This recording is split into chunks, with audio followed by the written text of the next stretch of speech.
Amados hermanos, no hay misterio más grande, más sublime, más alto que el misterio de Dios mismo.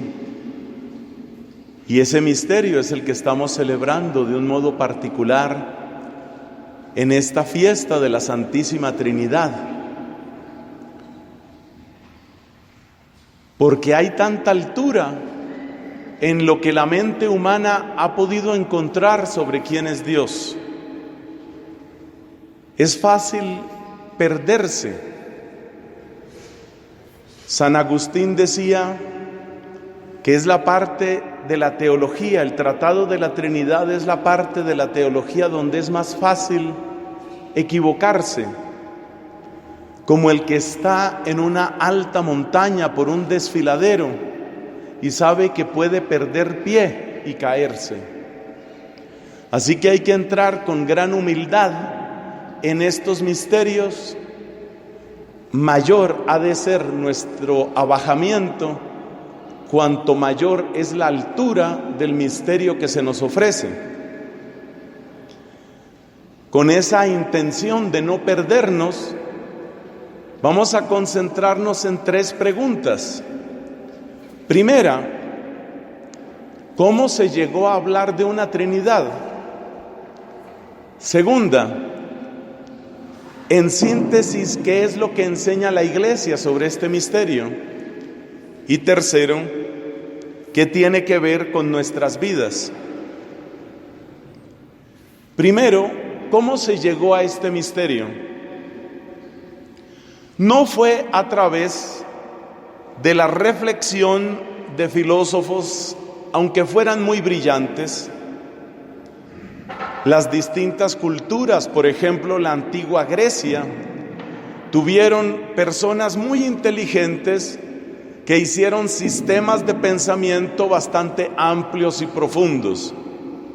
Pero la Trinidad no es un enunciado que venga por ese camino. Para llegar al enunciado de la Trinidad, hay que recorrer la historia de un pueblo. Es el pueblo de Dios, es el pueblo elegido. Ese pueblo descubre su propia necesidad y su propio límite. Primero, porque se siente pequeño ante otros pueblos, como eran los asirios, los caldeos, los persas, los egipcios. Israel se siente pequeño ante esos pueblos, pero luego se da cuenta que su gran fragilidad no está afuera, sino adentro.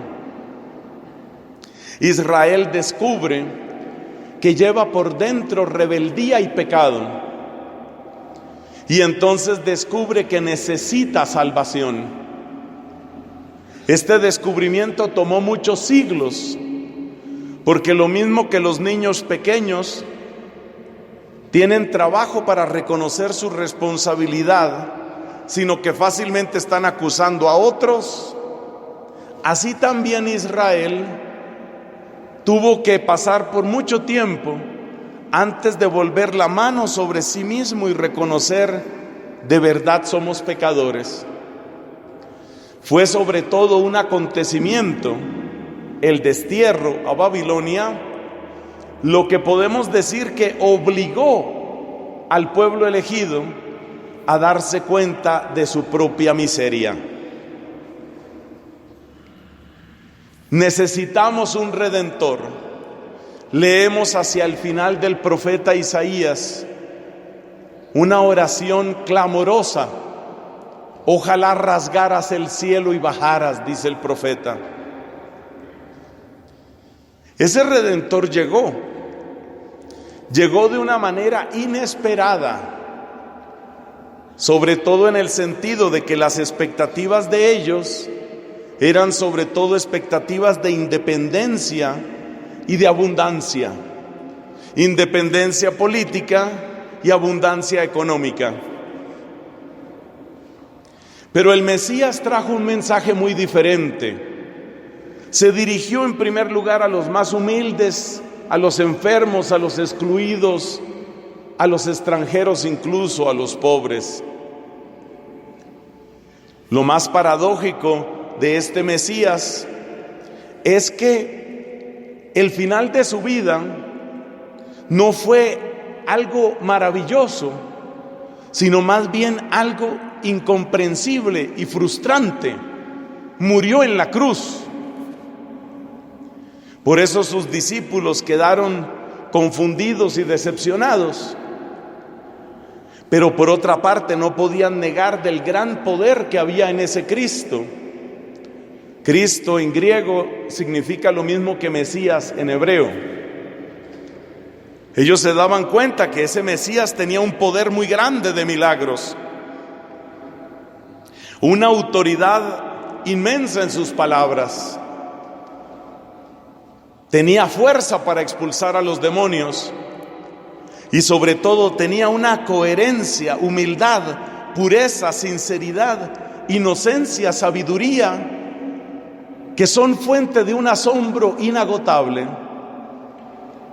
De manera que este Cristo a la vez es la respuesta a las grandes necesidades del corazón humano y es el gran enigma para nuestra mente. ¿Por qué llega hasta la cruz? Los discípulos no entendieron, pero sí podían recordar que durante su vida terrena este Mesías realizó acciones que ninguna otra persona hubiera podido realizar, no solamente por el tamaño de sus milagros, sino, por ejemplo, por el perdón de los pecados. Ningún profeta en el Antiguo Testamento le dijo a otra persona: tus pecados están perdonados, y eso lo hace Cristo. La institución más permanente y más sagrada del judaísmo era el sábado, y resulta que este Mesías dice que Él es el Señor del sábado. Mejor dicho, estaba tan claro que Él se asignaba una autoridad divina que sus enemigos empezaron a asediarlo. Y entonces Cristo dijo en alguna controversia con sus adversarios: ¿por qué me atacan? ¿Cuál es la obra mala que yo he hecho? Y ellos le responden estas palabras que están en el Evangelio de Juan: no te atacamos por ninguna obra que hayas hecho, sino porque siendo hombre te haces igual a Dios.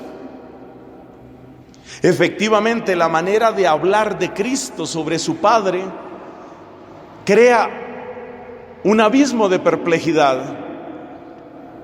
Las posibilidades, como enseña el Papa Benedicto en su obra Jesús de Nazaret, las posibilidades son muy pocas. O estamos ante un tonto, o ante un loco, o ante un impostor, o ante el Dios hecho hombre. No hay más posibilidad. Si una persona dice, por ejemplo, que Dios es su Padre, y después dice: todo lo que tiene el Padre es mío, ¿qué dices tú de esa persona? Pues que está mal de la cabeza, o que se está burlando de ti, o que pretende de alguna manera aprovecharse de ti. Pero nada de eso sucede con Cristo. Lejos de querer aprovecharse de nosotros, nos regala a raudales su bondad. Sus palabras no están llenas de locura, sino más bien de una sabiduría tan grande que Pedro pudo decir: nosotros no vamos a ninguna otra parte, tú eres el que tiene palabras de vida eterna. No es un loco, no es un tonto, no es un impostor. Entonces los discípulos se preguntan, y nosotros con ellos: ¿quién es este que hasta el viento y el mar le obedecen? ¿Quién es este frente al cual huyen los demonios? ¿Quién es este que tiene autoridad sobre las aguas? Recordemos todos que los hebreos tenían esa idea: solo Dios gobierna las aguas. Eso aparece, por ejemplo, en el libro de Job, en el capítulo 38. O sea que el caminar de Cristo sobre las aguas no es un milagro más, es algo que tiene un contenido de divinidad muy fuerte. Pero sobre todo, la manera de morir de Él, una vez que uno supera la perplejidad inicial, la manera de morir de Él es la cosa más bella del universo. Es más bella que todo el universo, porque estamos encontrando una persona que recibe en su cuerpo las llagas de nuestro odio, de la traición y de la incoherencia del sistema legislativo romano y de sus discípulos judíos. Él recibe traición, pero sus llagas son manantiales de misericordia. ¿Quién hace eso? Esto impactó tanto al centurión romano que, como dice el evangelista Marcos, cuando murió Cristo, el centurión que estaba ahí dijo: este tiene que ser el Hijo de Dios. Hay algo divino en Él. Y esa manera de morir es absolutamente única, porque es una entrega sin fondo, una entrega que recuerda lo que sabemos de Dios, que Dios es infinito. El infinito de Dios no aparece en la cruz haciendo espectáculos de colores en el cielo. El infinito de Dios aparece en la cruz en una donación de amor sin reservas, como ninguno de nosotros puede tenerla. Entonces así la iglesia llega a una conclusión, y esa conclusión es la afirmación de que Él, ese que estuvo con nosotros, aunque no podamos entenderlo, es Dios. No hay otra explicación. Y entonces cuando decimos que Él es Dios, resulta que empiezan a cuadrar muchas cosas, porque ahora sí tiene sentido que perdone pecados. Es que Cristo no utilizaba un modo desiderativo, optativo o subjuntivo, que Dios te perdone. Él declaraba ya perdonados los pecados. Eso no puede hacerlo sino Dios, y las demás cosas que he dicho también, como lo del sábado. Entonces, así llegó la iglesia a esta conclusión. No vamos a negar la divinidad del Padre, pero este que estuvo con nosotros, que indudablemente es su Hijo, es Dios. Y es Dios como el Padre, pero es distinto del Padre. Aquí es donde la mente empieza a resentirse, porque no comprende. Claramente es Dios como el Padre, claramente hay un solo Dios, pero claramente Cristo habla a su Padre, ora al Padre, y nadie ora a sí mismo. No tiene sentido. Y luego dice Cristo: yo les voy a enviar otro defensor. En los discursos de despedida de la última cena, Cristo les anuncia a sus apóstoles: yo me voy, pero les voy a dar otro defensor. Literalmente dice otro paráclito, porque el primer paráclito es Cristo, que protegió mientras estaba con sus discípulos a ese pequeño rebaño. Ahora Cristo dice: les voy a dar otro paráclito, y ese paráclito es el que viene con abundancia, el que celebrábamos la semana pasada. Es el Espíritu de amor, es el fuego del cielo. Es Pentecostés. Pentecostés. Y resulta que Pentecostés, esa efusión de Espíritu, es la que hace posible que podamos asomarnos al misterio de Cristo y reconocerlo en las Escrituras, en el servicio a los hermanos, pero sobre todo reconocerlo en la fracción del pan, en la Eucaristía. ¿Y cómo puede el Espíritu Santo hacer en nosotros esa obra? ¿Y cómo pudo el Espíritu Santo hacer la obra de la encarnación en las entrañas de la Virgen María? Entonces, poco a poco la iglesia llega a esa conclusión.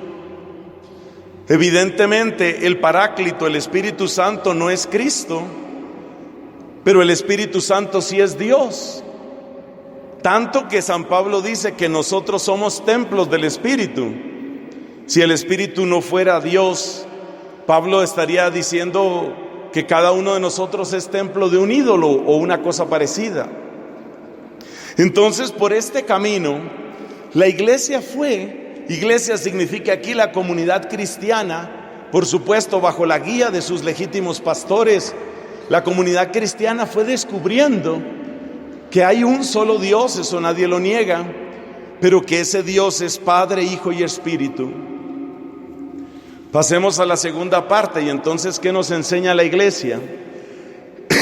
Alguien decía, lo que la iglesia enseña sobre estos misterios tan grandes como es la encarnación, la resurrección, la Eucaristía, y sobre todo este misterio de misterios que es la Trinidad,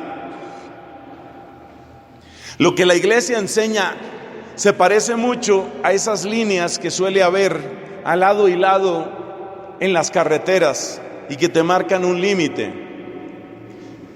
La iglesia no pretende tener un conocimiento perfecto de Dios. Tal vez el más grande teólogo de todos los tiempos, Santo Tomás de Aquino, dice: de Dios es más lo que no sabemos que lo que sabemos. De manera que la iglesia no pretende decir sabemos todo sobre Dios, sería una insensatez. Más bien, esos famosos dogmas son como las barreras al lado y lado que te dicen: el camino es largo, lo que tú puedes profundizar en este misterio es infinito, pero por favor no te salgas de aquí y de aquí. Eso se ve en todos los misterios. Por ejemplo, en el misterio de la Eucaristía. Ninguno de nosotros comprende el misterio de la Eucaristía. Puedes traer aquí al sabio más santo o al santo más sabio y no te va a poder explicar cómo sucede el milagro de la Eucaristía. No te lo va a poder explicar. El cómo no lo sabemos, pero no dudamos del qué. Entonces, ¿quiere decir que no debemos preguntar? Sí podemos preguntar y sí podemos avanzar en nuestra comprensión, pero lo mismo que sucede con las mejores preguntas de la filosofía, sucede también y mucho más con los misterios de la fe. Toma por ejemplo la pregunta filosófica por excelencia: ¿cuál es el sentido de la vida? ¿Habrá alguna persona que crea que puede escribir en un papelito o en todo un libro: esta es la respuesta definitiva por los siglos de los siglos a la pregunta sobre el sentido de la vida? No lo va a poder decir. Es algo que rebasa. Pero eso no quiere decir que no sepamos nada sobre el sentido de la vida. Si alguien dice, por ejemplo, el sentido de la vida es ir con un puñal enfrentándose al que se te acerque, seguramente le diremos: estás equivocado. Y si esa persona nos replicara: pues entonces usted, el gran sabio, explíqueme entonces cuál es el sentido. Tú no le vas a poder decir, ni en un papelito pequeño, ni en un libro gordo, le vas a poder decir todo lo que es el sentido de la vida, pero sí sabes algunas cosas. Y esas indicaciones realmente son productivas, no para detener el pensamiento, sino para encauzarlo. Ese es el papel de los dogmas en la iglesia. Por eso nosotros no debemos ser alérgicos a los dogmas. Una cierta forma de pensar quiere despreciar todo lo dogmático. Palabra que sea antipática hoy y que sirva de insulto, esa: eres muy dogmático. Ya uno se siente así como: Dios mío, ¿cómo pude haber hecho esto? Casi como si me hubiera dicho homófobo, qué cosa tan terrible. Pero resulta que en realidad un dogma es algo bello y necesario. Piensa en la educación de tus hijos. A ver, en la educación de tus hijos, ¿tú le programas toda la vida a tu hijo? Ni es sano ni él se va a dejar. Entonces dejas que haga todo lo que se le dé la gana a todas horas y en todo lugar. Tampoco. Tú le das unas directrices, tú les das unos límites y le das también una fuerza de amor. Tú quieres que tu hijo o tu hija se sienta amada y que conozca unos límites, pero ella tendrá que vivir su propia vida. Eso es lo que la iglesia hace con estos dogmas. Entonces, cuando nos dice que Dios es una sola naturaleza y tres personas, lo que nos está diciendo es: no pienses que se trata de dos esencias o de dos dioses, ni menos tres.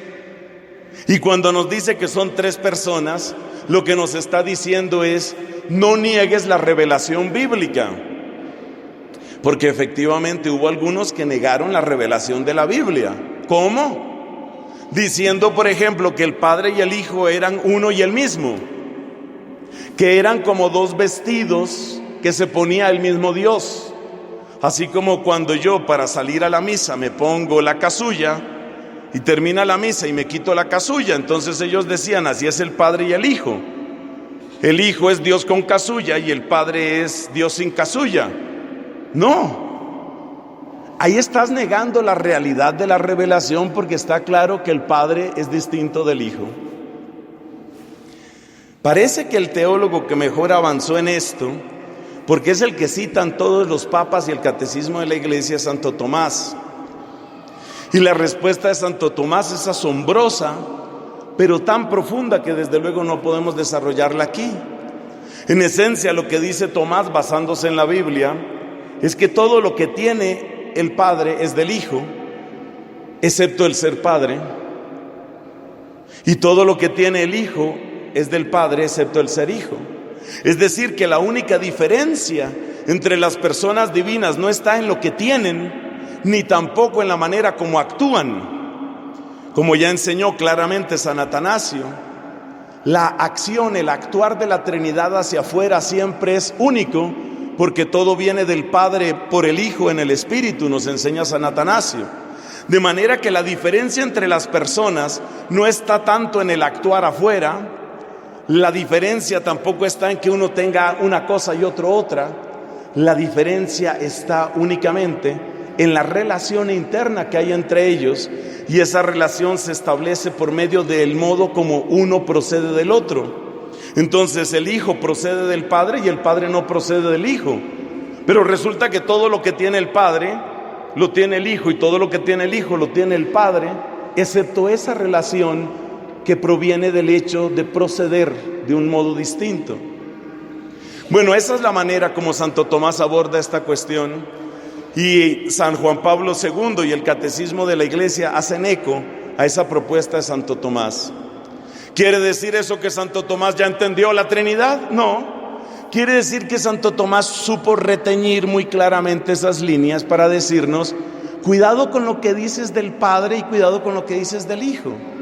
Toda afirmación que empiece a presentar las personas divinas como teniendo algo, de manera que una tiene la que otra persona divina no tiene, te has equivocado, por ahí no es. Esa es digamos, el interés que tiene, el valor inmenso que tiene la enseñanza de Santo Tomás. En síntesis, lo que hemos oído muchas veces: uno en su esencia y tres en las personas, y esas personas no se diferencian una de otra, sino en las relaciones mutuas que tienen entre ellos al interior de la Trinidad. Pasamos a nuestro último punto, y eso que tiene que ver con nosotros. Yo sé que algunas personas pueden sentir que esta clase de especulaciones son demasiado ajenas a los problemas, como decimos, de papas, arroz y carne que uno tiene todos los días. Alguien puede pensar: para la enfermedad que yo tengo, para mi soledad afectiva, ¿qué tanto me afecta que si el Padre procede del Hijo o el Hijo del Padre? Esa manera tan pragmática, tan terriblemente pragmática de hablar, ante todo está denunciando nuestra falta de amor. ¿Te has dado cuenta que cuando uno ama, uno se interesa por las personas? Y los que estén aquí, que yo me imagino que la mayoría han pasado por esa experiencia de enamorarse, se han dado cuenta que el amor no se queda solamente en datos genéricos. Tú no te enamoras, por ejemplo, de una mujer, no, te enamoras de esta específica. Y su modo de sonreír, de parpadear, de peinarse, de caminar, el perfume que usa, todo es importante para ti, porque la amas. Y el detalle es propio del que ama. Entonces, ese desinterés crónico por las cosas de Dios, muchas veces lo único que muestra es muy poco amor que tenemos. Pero bueno, quitando esa parte que es un poco de regaño, lo maravilloso que esto tiene es que nos introduce en la dimensión más profunda de nuestra vida humana. Mira, se vive de otra manera cuando uno conoce al Mesías, al Hijo. Se vive de otra manera cuando el Hijo te hace experimentar una relación viva con Dios como tu Padre. El día que tú sabes que Dios es tu Padre, incluso más allá del papá bueno, malo, regular que hayas tenido en esta tierra. El día que tú descubres a Dios como tu Padre porque el Hijo de Dios te introdujo en esa relación, ese día tú tienes una fuerza, una alegría interior que te hace tremendamente libre. Yo he cumplido un poco más de 25 años de sacerdote, y en todos estos años lo que he podido ver es que los peores errores los comete la gente porque anda buscando amor, anda buscando atención, anda buscando cuidado, anda buscando ser alguien para alguien. Y esa es la belleza, esa es la hermosura del misterio trinitario, que en el momento en el que Cristo se convierte para ti en una persona viva, porque así es, y tú encuentras a Cristo y con Cristo encuentras al Padre, tú sientes como si todo el amor del universo y más estuviera a tu disposición. Y cuando tú sientes que tienes todo ese amor detrás de ti, tú no te vendes barato, que por eso comete la gente los peores errores. Venden su cuerpo, venden su tiempo, venden sus mejores años, venden sus caricias más puras, las venden demasiado baratas, porque no saben cuál es el Dios que les ha amado tanto. Por eso hay que conocer el poder del Espíritu, por eso hay que vivir la vida en el Espíritu, porque esos dones del Espíritu, como veíamos la semana pasada en Pentecostés, son los que te van a hacer plenamente humano, porque finalmente la plenitud de tu humanidad está en una palabra preciosa que se pronuncia muy poco, y esa palabra es deificación. Estamos llamados a ser como Dios y en Dios. Ya San Pedro dice, somos partícipes de la naturaleza divina. La máxima humanidad es la divinidad, es otro modo de decir eso.